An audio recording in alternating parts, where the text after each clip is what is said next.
Hello, YouTube! Once again, I am continuing our reading. This time I'll only be doing one chapter since it's like 8 right now and it's middle of the week. Oh well, I'll make sure that I do another one this weekend, so yeah. In any case, time to read chapter 11. Wake up, Pegacorn. Rye found himself being shaken awake once again by Inger. He groaned. Can't you let me sleep in a little? Get up already. We've got a lot of ground to cover today. Someday I'm going to get up before you and see how you like being prodded awake. I'd like it if you'd quit talking and get moving.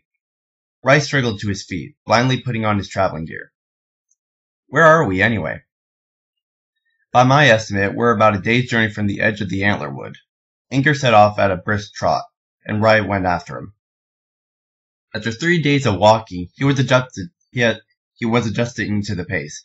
He already felt a little better, a tad more energized than normal. Perhaps the open air was doing him some good.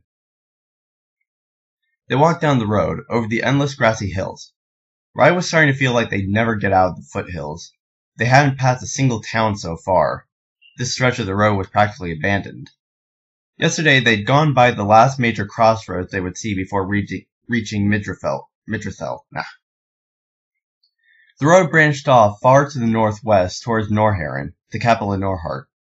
Now, there was nothing around them but grass. And hills. More hills than he'd ever seen in his life. Conversation with Inger had run dry since their last talk. Rye was reluctant to reveal more about himself to Inger, and the Pegasus wasn't very forthcoming with details about his own life. So, as he often did when his mind wandered, Rye started fantasizing about the coming days. He still had no idea how they were going to convince the Thanes of Sleipnor to lend aid to the Equestrians. The treaties were all well and good, but what was he supposed to say to them? The Griffins are invading. Won't you come get killed to defend our land? Actually, that might do the trick. He tried to remember what Cranberry had told him about the Nord ponies that day in the market. They loved battles, she said, and their entire society was based around combat. Perhaps he could spin the war like a big fight for them to jump into? On the other hoof, every pony said that the Nord ponies were reclusive and isolationist. He couldn't remember why. Inger stopped suddenly. Rye stumbled to a halt. Keep walking. Don't turn around. Inger set off at a slower pace, letting Rye catch up to him. Behind us. We're being followed. Could it be a messenger from Celestia? Whispered Rye. No. Whoever it is has been following us for 2 days now. Maybe even since we left Counchalot. I wasn't sure they were tailing us until we passed the Norheron crossroads. They kept too close to it to be a random traveler. Keep going on ahead. I'm going to lay a trap for them. Inger suddenly diverted his course, quickly running off the road and hiding behind one of the innumerable hills. Rye kept walking, now sweating. I have an idea as to who this might be. Ahead, there was a curve in the road. A small hill grew up in the middle, obscuring sight of the rest of the path. Rye walked around it, then dived off the road and doubled back around. He tried to move as stealthily as he could, listening carefully for the sound of hooves on the paving stones. He lay waiting for several minutes. Sure enough, eventually there came a soft clip-clop, clip-clop from the direction of the road. Rye couldn't see their pursuer from his hiding place, but he heard a soft tune being hummed. Suddenly, the pony gave a yelp. Hey, what are you? Sounds of a struggle carried over the hill. Rye raced around to be met with a strange scene. Inger had left from behind his hill and was now rolling around on the ground, grappling with an all too familiar bright pink earth pony. Her saddlebags had fallen and spilling all over the floor, scattering spools and parchment everywhere. Cranberry, what are you doing here? Rye groaned. Inger rolled off of her, hearing Rye's voice. He had a dangerous look on his face, and his body language said he was ready to fight. Cranberry picked herself up in a huff. Honestly, what kind of hello is that? Rye dragged his hoof across his face. Cranberry, what are you doing here? He repeated. Well, she said sheepishly. When you said that you were leaving on a trip, I figured you were going off on some big adventure. Without me! So I said to myself, Cranberry, Rye's headed off to the great big world, all on his lonesome. This is the chance of a lifetime. Don't let it slip away. And I'm not going to. I'm coming with you. Inger seethed. Absolutely not. You idiot filly, this isn't a picnic outing. We're on an important mission for Princess Celestia. To Sleep Nord, right? Well, luckily for you, I happen to be Canterlot's resident expert on Sleep Nordic culture. How much do you know about it? Rai said, It's cold? She rolled her eyes. You're hopeless, Rai. She glared at Inger. And you! I don't know who you think you are, stealing away from the city with my best friend in the dead of night, but no, absolutely not. We can't afford to babysit you. Turn around right now and head back to Canterlot. Inger was adamant. He dabbed his foot southward. Get out of here. We can't just send her back alone, said Rai. What if there are bandits or wolves or something? I will not be burned with 2 useless ponies on this trip. I can help, said Cranberry angrily. You're going to ask the Thanes for help against the Griffins, right? Inger was flabbergasted. How did you know that? She sighed with exasperation. Why does every pony think I'm an idiot? Griffa has always been looking to expand his territory since the fall of the Empire at the end of the Great War. It's only natural to assume they'd attack Equestria, and it's equally natural to assume that the Nord ponies would aid us as they have in ages past. She stared at the still stunned ponies. What? You'd learn a lot if you just read a book or 2 every now and then. Regardless, said Inger, recovering some of his irritation, this is going to be extremely dangerous. This is no place for a mayor, for a civilian. I'm only taking him along because the princess ordered me to. I'm not going to lug you around too. Rai butted in. I'm not a sack of flour, you know. You aren't lugging me anywhere. He glared angrily at the Pegasus. I can pull my own weight. Inger returned the glare. That remains to be seen, Pegacorn. Rai flinched. Look, said Cranberry. I'm going to follow you whether you want me to or not. You might as well let me travel with you. She's not kidding, said Rai. She'll keep pestering us forever unless she gets what she wants. Cranberry stuck her tongue out at him. We might as well bring her along. I don't speak Sleep Nordic, do you? Inger shook his head angrily. The Thanes, at least, will speak Equestrian. We don't need her. She'll be of no use to us. He sighed with exasperation. We can't spare the time to escort her back. He gritted his teeth. I suppose we don't really have a choice. No, you don't, said Cranberry sourly. Don't worry, it'll be fun. And that's a promise. I'll be a huge help to you once we reach Sleep Nord. I've got maps and everything. She looked around at the scattered parchments. Let me pick them up, won't you? She began taking them up and slipping them back into her saddlebags. Inger trotted off angrily, muttering to himself.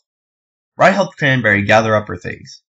So, Cranberry, why are you really here? What possessed you to leave the city and follow us? Cranberry looked at him seriously. Because you need me. I'm not going to let you wander off into the unknown without a friend at your back. She scowled in Inger's direction. He doesn't count. Loyalty, I guess. Anyway. He's not so bad once you get to know him. He calls you Pegacorn. Rai cringed. Well... Cranberry looked askance at him. Not done.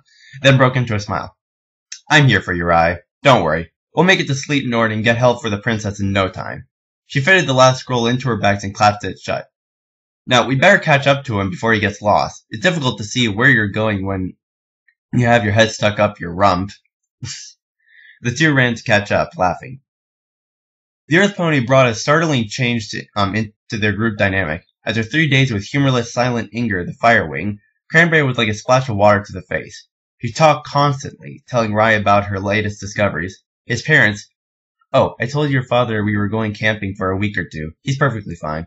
And pumping him for details about the events of the previous few days. He told her about the encounter in the forest and the audience with the princess. Inger marched stolidly on ahead of them in a vain attempt to run them both out of breath. But the 2 kept up the pace. The talk turned to reminiscing about their childhood growing up in Canterlot. They laughed and joked with each other. Rai was happier than he'd been in a week. And remember the time we stole old McMullen's cane? You pretended it was a sword and started waving around shouting, I'll save you, my princess. Cranberry giggled. You were such a cute fall, Rai. Whatever happened? She made a gagging motion. Oh, please, said Rai with false arrogance. All the mares come to the yard for a rice strudel. He grinned and flexed his eyebrows. Cranberry snorted and burst out laughing. Up ahead, Inger sighed.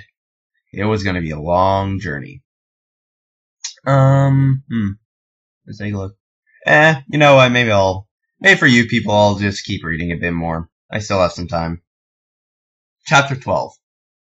General Shrikefeather narrowed his eyes against the bright sun. He flapped his wings, hovering in the air far above the ground. Below, his forces looked like a small black snake that twisted up from the south, slowly slithering northwards to the Grumar River. The army, 10,000 strong, was a sight to behold. He could barely make out the griffin flag from this altitude, carried by hundreds of griffins in the vast line below. Selploth had fallen, and with it Southland. His forces fanned out as they marched north, swallowing more territory as they went. The campaign had gone according to plan, so far, but he was expecting greater equestrian resistance in the coming weeks. This was only the beginning. The soldiers below him were the primary invasion force, the vanguards of the Griffin horde, but not even half of the full numbers at his command. Another 15,000 marched north from the heart of Griffa, bringing enough siege weaponry and infantry to overwhelm the Equestrians completely. He would have to split his forces eventually, to capture the key cities of Equestria and keep to his timetable, but even a mere third of his army was more than a match for Equestria's finest. The next move would come soon. He needed a few days to ship more of his forces up into Equestrian soil. In this brief reprieve, the ponies were struggling to react. He smiled to himself. They couldn't yet realize that they had already lost. Celestia sat in the council chamber, surrounded by her loyal firewings. Today it served not as a political meeting ground, but as the royal war room. The grand central table was filled with an enormous map of Equestria. It spanned nearly the length of the room, with every mountain and river marked out in faded black ink. Kinda sounds like it looked like a Japanese or some Asian map or something. I don't know. Spread out around the map were miniature flag markers representing known military forces in the kingdom. The north side of the map held several blue markers, standing in for the northern armies under Blue Blood's banner. To the north, the Whitetail armies were represented by Deep Violet.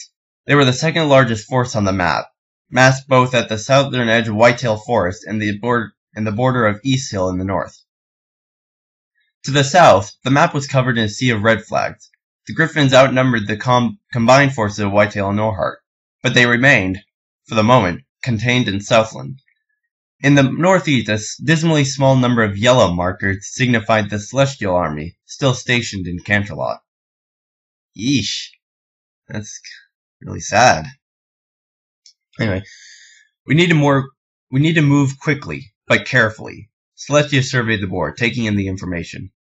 She and her guards come advisors had been bouncing ideas off each other for the last hour. Every so often, a messenger would enter through the door with new intelligence about the movements of the various forces now arrayed in Equestria. The royal army might be small, but Celestia had the best network of scouts in the world. At least we'll see them coming before they stomp all over us, she reflected morbidly. Hold on, small drink.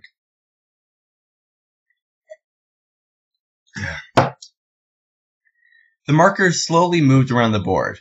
The red flag slid inexorably north, slow but unstoppable. They had flooded into Southland, capturing the shrubland and the vital road access granted by Southploth. We've received reports that the Griffins are being led by General Shrikefeather, said Celestia.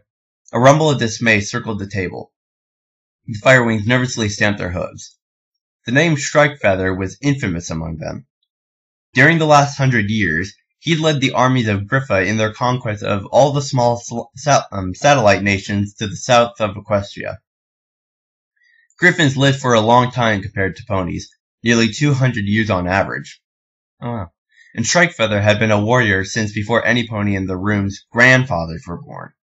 He was ruthless and cunning, and he was striking in Equestria's moment of weakness. Every pony could feel that the conflict ahead would be long and difficult. The general will need time to move his troops into Equestria, said Captain Windstreak. An army that large will move slowly. His supply lines will be long. You forget, Captain, the intent of this invasion, said the princess. The Griffin's population is totally out of control. They're gobbling up farmland to keep their kingdom fed. I think it likely that the army will live off the land as they go, reducing their reliance on help from home. Sounds like the art of war. Yes, agreed Indrid, another firewing. We can't depend on supply disruption like we did in the Great War. We'll have to face them head-on sooner or later. Winstreak shook her head. Impossible. There's no force in Equestria that can match that army in open combat. And yet, said Celestia, it seems that Celerity is going to try. She strode around the table, looking at the violent markers arrayed in the middle of Whitetail. As the reports flowed in, they had been slowly moving south. 2,500 fighting ponies against 10,000 griffins. Long odds. But it might work. Winstreak set a hoof on the map, pointing. The Duchess planned to meet the griffins here, at the bridge of Trello. She indicated the tiny section of the Great Grumar River that cut laterally across the middle of Whiterun. Wait. Oh gosh, Skyrim. Providing a natural barrier to the invading army. The Griffins can simply fly over the river, but they'll need the bridge to ship their weapons, siege, and supplies into the north. If Celerity can hold it, the invasion might falter. Another messenger entered and whispered to one of the firewings in charge of moving the board. He nodded and began adjusting the violet flags again, pushing them nearer to the river. Celestia sucked in her breath. It could work, but Celerity's forces are too few. She's outnumbered nearly 4 to 1. She'll receive aid from Weatherforge and Westerman, added one of the firewings. The Cloudsdale Pegasi from Weatherforge could tip the balance. What are the latest numbers on their forces? 600 from Weatherforge at last count, all Pegasi. A force of several hundred Earth ponies from Westerman, mostly spear and shield battle groups. It's not enough, said Winstreak grimly. The ponies of Westerman are farmers, not soldiers, and Celerity's forces aren't well supplied enough to fight the Horde. And the last reports say that Whitetail could only arm 2 of every 3 of its ponies. Celestia sighed with dismay. Which brings us back to the north. She approached the map's top right ridge. A line of violet flags stood perched on the top of East Hill, inching slowly closer. Celerity plans to capture East Hill. Lieutenant Bergeron nodded. With the Pies family quarries and the mines under mountains, Celerity would have more than enough iron production to arm their troops. She planned to take it by force. Wait, Pies family? So that's what they did on the rock farm before in ancient days. I don't know. She planned to take it by force. Are we going to fight her? The princess made a little noise of despair. I would rather not see this conflict turn us against each other. It already has, Your Highness, the firewing said, his face solemn. I know. Celestia closed her eyes and let her head droop. Order the 3rd Division to secure East Hill and hold those iron mines. Right away. One of the firewings leapt to deliver the orders. Another one of the firewings spoke. It's the right decision, Princess. No decision that leads to the killing of my people is the right one, Ingrid. Celestia shook her head regretfully. Wait, why not simply let Celerity have East Hill? Surely we want her army to be as strong as possible to fight the Griffins. One of the younger firewings, a stallion named Weedy, had a quizzical expression on his face. Because, began Celestia wearily, still mulling over Celerity's actions. Because, continued Winstreak, Celerity won't just use them to fight the Griffins. For all of Blueblood's bluster in the council, he is right about her in some respects. Celerity wants more power, and with an army supplied by East Hill, she could easily unify the South under her military might. If she captures those mines, then she'll try to conquer the whole of Equestria for herself. Unless the Griffins kill us all first, of course. Winstreak shifted her weight onto her haunches, trying to stretch some feeling back into her legs. That said, we can't simply sit here and do nothing while she fights the Griffins at Trello. I can't send troops to aid Celerity, said the princess. Emmett sits on our doorstep. He's had his eye on Northland for years. He wants the crossroads and control over their trade in the north. If we move our army to the out to the south to fight the Griffins, Emmett will storm in and take the province. And then we'd be fighting him on the from the west and Celerity from the south. As long as the main force of the Solar Army remains at Canterlot, Emmett doesn't dare attack. But the Griffins are the greater threat, insisted Windstreak. If Celerity fails at Trello, there will be nothing to stop them from marching all the way north to the capital. They were quiet for a moment, thinking. Windstreak looked up at the princess. Send us. Celestia tapped her chin with a hoof. Could you make a difference, Windstreak? Each Firewing fights like 10 ponies, and we're each worth 100 Westerman soldiers. There are 312 of us here in Canterlot, at full battle readiness prepared to fly at a moment's notice. We can take it to Trello in 3 days if we fly hard. The princess nodded slowly. Very well, but I can't simply send you. If I show open support for Celerity, Emmett will take it like a declaration of war. He's still afraid to enter open conflict with us, but that could push him over the edge. Windstreak sighed in agreement. She squinted at the map, trying to come up with an idea. It hit her suddenly, and her eyes popped up in surprised delight. We'll go rogue. She began to pace, still thinking fast. Against your wishes, the Firewings will rebel and leave to join Celerity's forces. Celerity gets the help she needs to fight the Griffins. You cover your flank politically, and we can stop the invasion in its tracks. Celestia considered the idea. It's a good plan. You're right. You realize, of course, that the reputation of the Firewings will be ruined. Windstreak nodded, filled with energy at the thought of finally taking action. Your Highness, our first duty is to Equestria, and our second is to you. Our good name is of no concern compared to those. If by shaming ourselves we can save the kingdom, we do it gladly. Then go, with my blessing. Windstreak turned and barked. Firewings, we're moving out. I want every pony gathered and ready to fly by noon. The Firewings saluted and raced from the war room, spreading the order to the rest of their numbers throughout the castle. Windstreak stayed behind with the princess. Milady, how soon can we expect reinforcements from Sleepnord? By the time we reach Trello, Ingrid Rye should have entered the land of the Nord ponies. The Thanes are stubborn, but I'm sure he'll be able to convince them. I give it 3 weeks at the most. Pardon me, said Windstreak nervously, but why are you so sure that my son is up to this? He's a lot more fragile than he puts on. Celestia smiled wisely. And he's a lot stronger than he seems. You know who he reminded me of? Windstreak shook her mane mutely. My sister. Don't worry. He'll pull through, Windstreak. It's just, you've only known him for 4 days. I've known him his whole life, and I'm worried. We'll all have to let go of our children someday, Windstreak, and hope that we've given them what they need to succeed. She turned and walked away, motioning for the Pegasus to follow. Sometimes they surprise us with their strength and courage, like the Firewings. The princess smiled at her.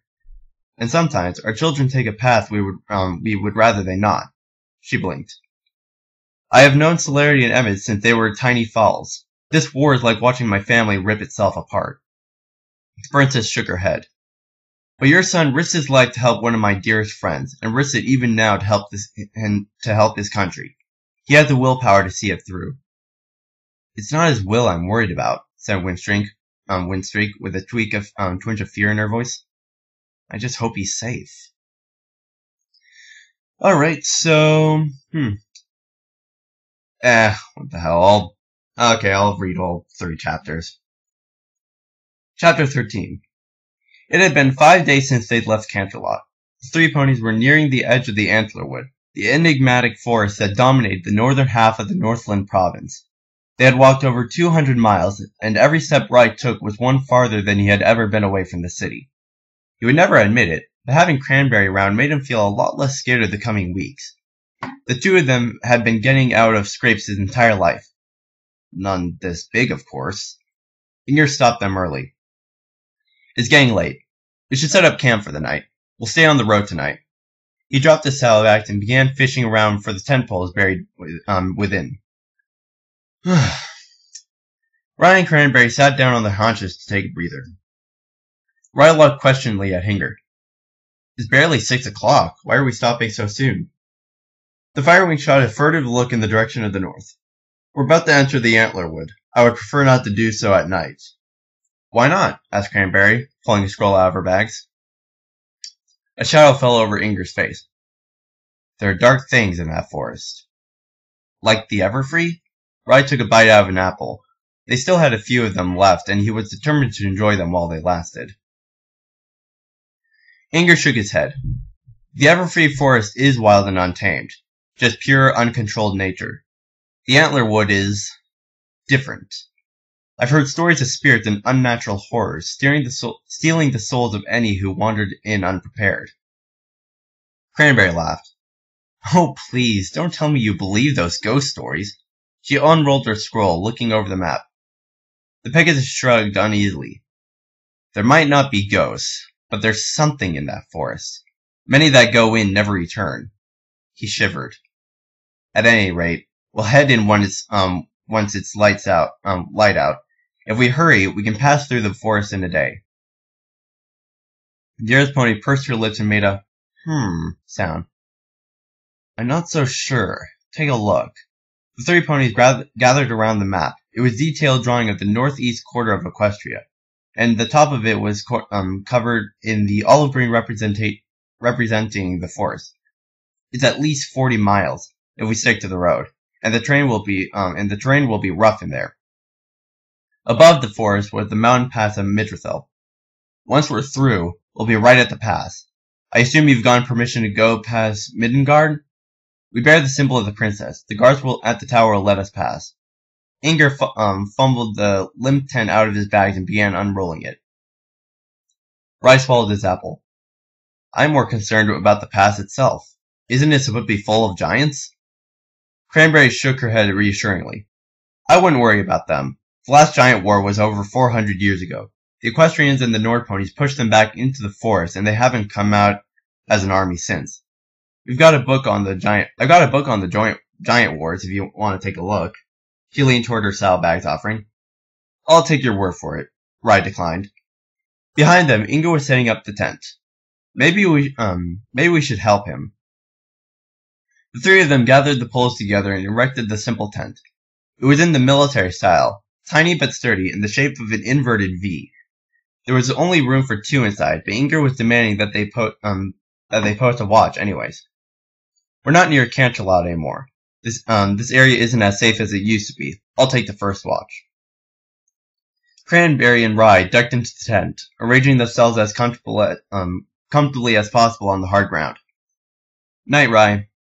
Night, Berry. Outside the tent, Inger paced restlessly. The two ponies traveling with him were untrained, unprepared for the difficulties of the coming trials. But were you not once just as unready? He smiled wryly. He'd been spending too much time around the princess. His thoughts were starting to sound like her. It was true, after all. The Pegasus sighed. He supposed they might yet live up to the princess's expectations. The young stallion had already surprised him, keeping up the punishing pace he'd set, and he seemed well-meaning enough, but Inger wasn't prepared to put his life in the hooves of a pegacorn. For the thousandth time, he wished he could simply take off with the trees and fly to sleep north himself. He could be over the border by this time tomorrow night, and be back with an army in less than 2 weeks. If only he hadn't been saddled with the others. No, he had to admit to himself, that was unrealistic. Even if he could reach the Nord ponies, he had no idea how to convince them to fight with the Equestrians against the Griffins. He still didn't see how the Pegacorn could, either, but his cutie mark was an olive branch. Perhaps he had some skill in diplomacy that had yet to reveal itself. Inger looked fondly at his own cutie mark, thinking back on when he'd earned it. It was the day he joined the military. He was a young colt at the time, just 4 years old.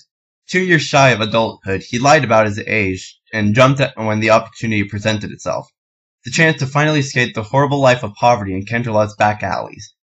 His mother would have been proud, if she'd still been alive. Aww. Surviving as an urchin on the streets of Canterlot hadn't been easy, but he managed to keep himself fed through a combination of begging and the occasional reluctant theft.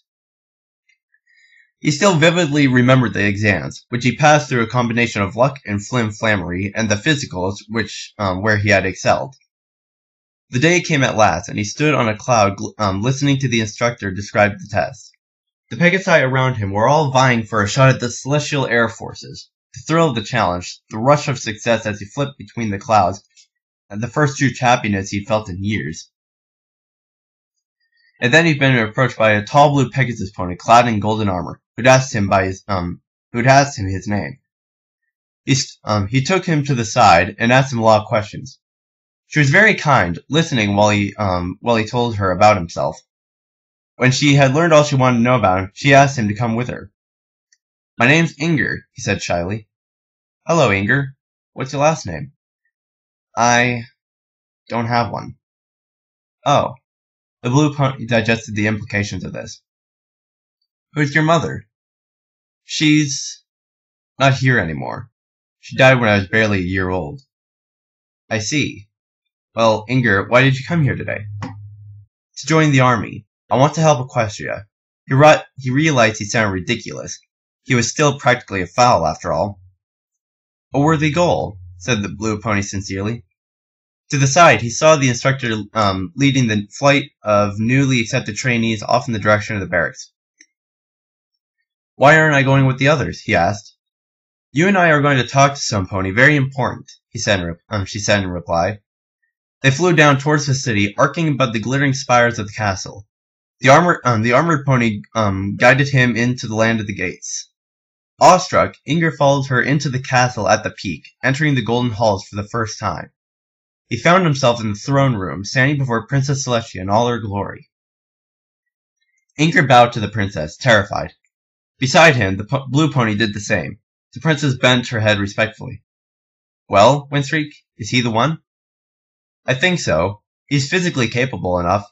As for the rest, only time will tell." The sky blue pony smiled at him, her armor glinting in the room's bright lights.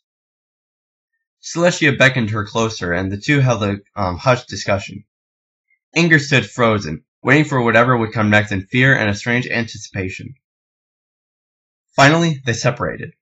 Winstreak stood next to Inger once more. Celestia leaned forward.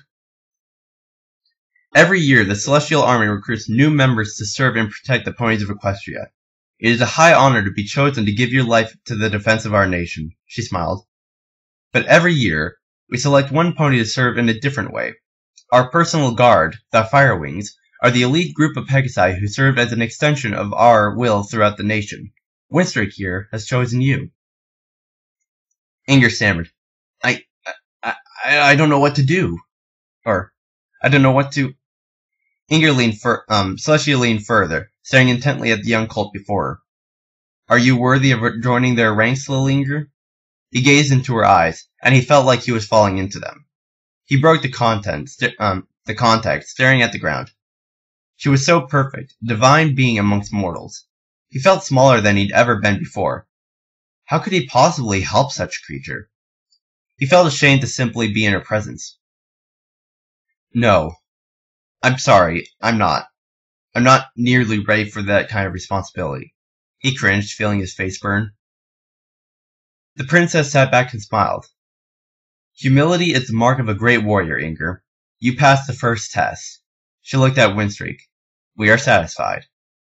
Winstreak looked enormously proud. I knew you'd do it, Inger. You have the potential, the ability, but more importantly, the spirit to join the Fire Wings. So I'll ask you for real. Do you want to become one of us?" "But I've never even fought in a battle before." "All of us started somewhere, Inger. Most of us started right where you are today. Training comes with the job, don't worry." Inger was paralyzed. "I don't know if..." The blue pony kindly spread her wings over the colt, sheltering him. "Inger, we'll be your family. You don't need to be alone anymore." With tears in his eyes, the red Pegasus nodded. Yes, please, I'll do it. Thank you." Winstreak withdrew, bowing to the princess. Celestia stood, her hair flowing as it always did, all the colors of the aurora shifting endlessly. "Inger of Canterlot, do you swear by the sun and the moon, the bringers of all life to the world, to serve Equestria and follow our commands, to pledge yourself to the defense of all the provinces, to commit yourself body and mind to the upholding of our society and the cause of justice, to give yourself completely over to the service of the Fire Wings, and above all else to safeguard each and every Equestrian it is within your power to protect?" As she spoke, Inger felt himself warmed as if a fire had ignited in his chest. The princess's words had kindled a feeling in him that he had never known before. A burning desire to fight injustice and defend the weak. He stepped forward, his head held high. I do. Then kneel. Inger fell to his front knees, bowing as deeply as he could. The princess bent her head and touched her horn to his right shoulder. Inger of Canterlot, do you accept this responsibility and all that it entails? I do. She touched her horn to his left shoulder. Do you take this oath and swear never to break it as long as you draw breath? I do. She withdrew, spreading her wings. Then rise, Inger of the Fire Wings, and join your brothers and sisters in the service of Equestria.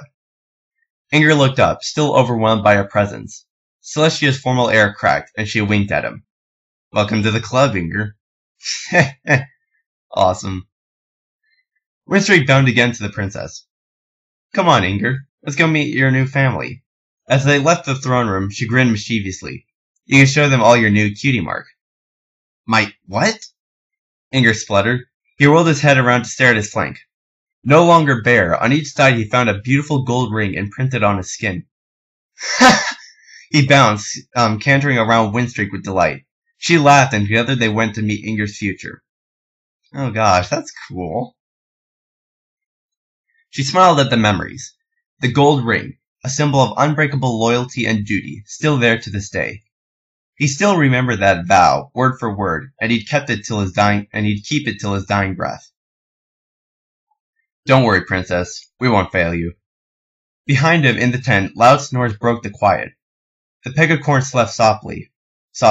It must be the earth pony. Inger let them sleep. He would wake Rai in a few hours to take the second watch. But for now, he sat on the ground, reflected on the past, and wondered about the future. The morning was gray and cloudy. The three ponies packed quickly, wanting to get under the trees before it began raining. They had everything stored away in their bags in less than an hour, foregoing breakfast in the hopes of a dry lunch. They galloped northward along the road, and the green line in the horizon slowly began to expand as they neared the forest. They nearly made it before the first few drops started falling, but soon the rain came pouring down. I wish Cloudsail wouldn't send all the terrible weather north, complained Cranberry, her cloak covering her saddlebags that contained her precious maps and books. Ha! Laughed Inger.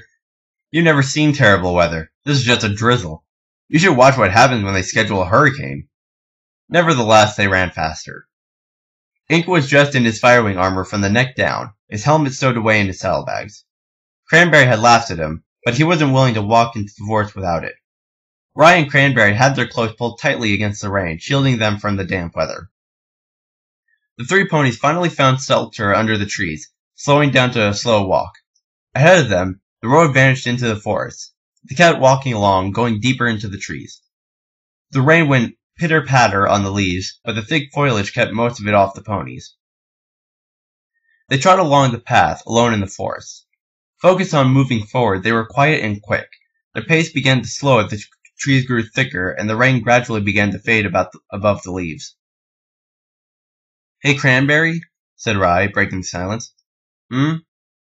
What did the mother buffalo say to her kid when he went to school?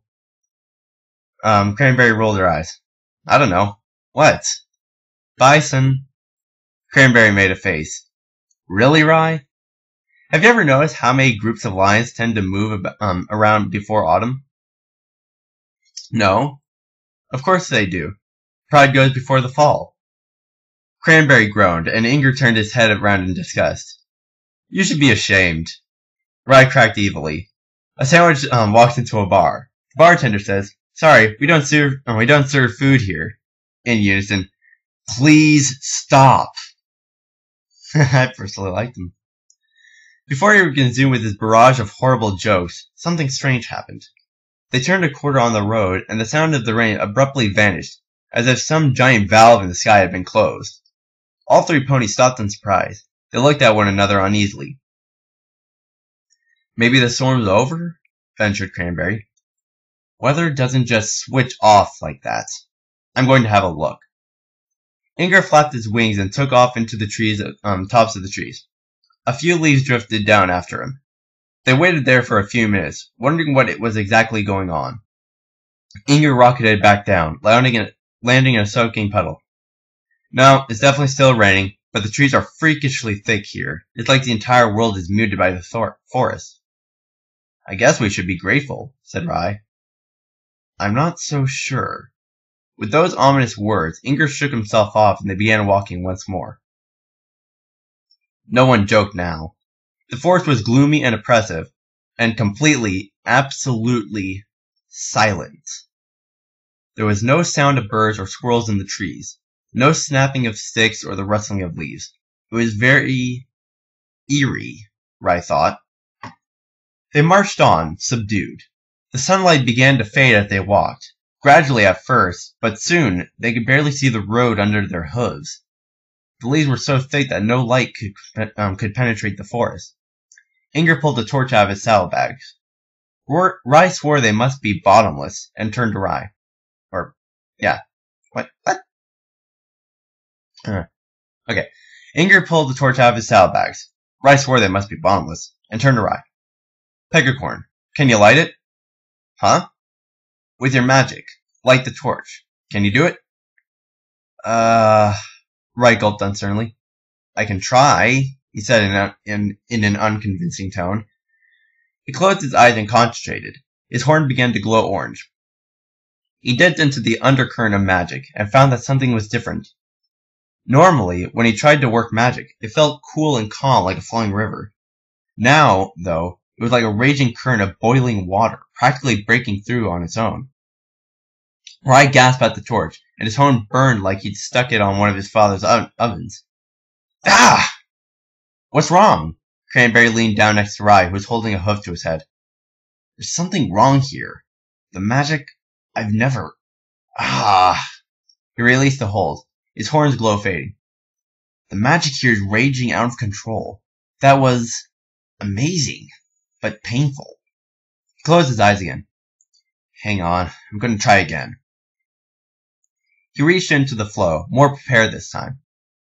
Even expecting it, the rush of wild magic smashed into him like a waterfall. He struggled, his horn glowing brightly and shooting off sparks. Rai gritted his teeth, trying to visualize the torch bursting into flame. Inger held it gingerly in his mouth, his eyebrows raised in concern. Suddenly, the torch erupted in a massive fireball, throwing all of them backwards. Rai was knocked against a tree and fell to the ground, winded. He staggered to his hooves, swaying dizzily. Every pony okay? Still alive over here, said Cranberry with a moan. You idiot! You could have killed us all. Inger was spitting mad, his face covered in soot and his eyebrows singed. I'm sorry, I didn't know it would do that, Rai was panicking. I never even got a flame before. He was still trying to process what had happened. I'm not sure what it is about this place, but there's something up with the magic. Despite himself, he grinned. Did you see that? I used a spell. Huh! Inger wasn't amused. Don't try casting anything else, or you might set the whole forest on fire. He searched around for the torch, now lost in the gloom of the forest. Glad the thing's gone. Probably incinerated after that. He shook his head. Guess we're walking in the dark. I could try giving us some light, volunteered Rai. Inger gave him a withering look. I'll try not to blow anything up this time. He reached into the magic again, feeling the rush of power. He could get used to this. He willed his horn to light, the only spell he'd ever managed to work right. It burst out shining, the normally calm, warm orange glow drowning in a wave of white light as brown as the full moon. Inger and Cranberry covered their eyes. I suppose that works, said Cranberry in awe. What does it feel like? It's amazing. I feel like I could do anything. There's so much magic here, I've never felt anything like it before. We've been standing still too long, said Inger. I don't like the feel of this place. Let's get out as soon as we can. The three ponies took off into the forest, Rai leading the way down with the shimmering beacon of his horn. The stark light threw every branch and leaf into stark relief, washing out all color. The longer Rai held it, the more powerful he felt. He found that he was grinning. They walked for hours in the gloom. The cold, magical light held the darkness at bay, but it seemed to warp around the little bubble of light like tar. Cranberry and Inger were stiffed, the suffocating trees pressing down on them. Come on, you two, let's hurry up. Rye cantered on ahead, his steps light. They cast a worried glance at each other and tried to keep up. Rye was humming a little tune to himself, but it echoed weirdly in the muted forest. He let the magic wash over him. It felt better than anything he'd ever heard of. Was this what it was like for normal unicorns all the time? Somehow, he didn't think so. We have to stop, Rye, gasped Cranberry. We've been walking for hours without a rest. Yes, Peckercorn, we need to take a breather. Rye whipped around, his eyes narrowed. Stop calling me that. My name is Rye. The light from his horn flickered briefly. Inger withdrew slightly. Sorry, Rye. It was not my intention to offend. Wasn't it? Snapped the Peckercorn. He flopped his wings angrily and turned around. We'll stop for now. After all, why rush through the forest in one day? There's nothing in here to be afraid of. Cranberry frowned, but said nothing. The three ponies rested on the road, Rye's horn still brilliantly shining. They ate lunch in silence, while he experimented with his newfound magical abilities. He summoned a ball of light and sent it twirling around them in a complicated dance. He laughed, flicking his head and sending the ball flying off into the forest, where it faded away. Rye jumped to his hooves, spinning around. The other two watched quietly with growing unease. Inger stood at last, stamping his hooves. Let's move on. The sooner we get out of this forest, the better. Rye frowned. Right. Let's go then. He took the lead again, lighting up the darkness. The soft clip-clop of the hooves on the paving stones of the road was the only sound. Cran frowned more deeply and moved closer to Inger. Rye's acting strangely, she whispered. Yes. I'm worried about him. He's not usually so terse. Well, we'll just have to keep an eye on him. I doubt he'll be a danger to us. It's not us I'm afraid for. We'll only be in the forest for another day at most. You were right. Cranberry glanced around the trees. There's something wrong with this place. I feel like we're being watched. Ahead of them, Rye was firing sparks from his horn, making them shimmer in all the colors of the rainbow. He was outright laughing now with a wide smile on his face. It was an unsettling sound, ringing hollowly in the empty tree lines. This is fantastic! The three ponies went deeper into the woods, following the road into the black heart of the forest. And so that appears to be all of that part. Anyway, so hope everyone has a good day, whatever, and yeah, I'll hope to update it this weekend. And until then.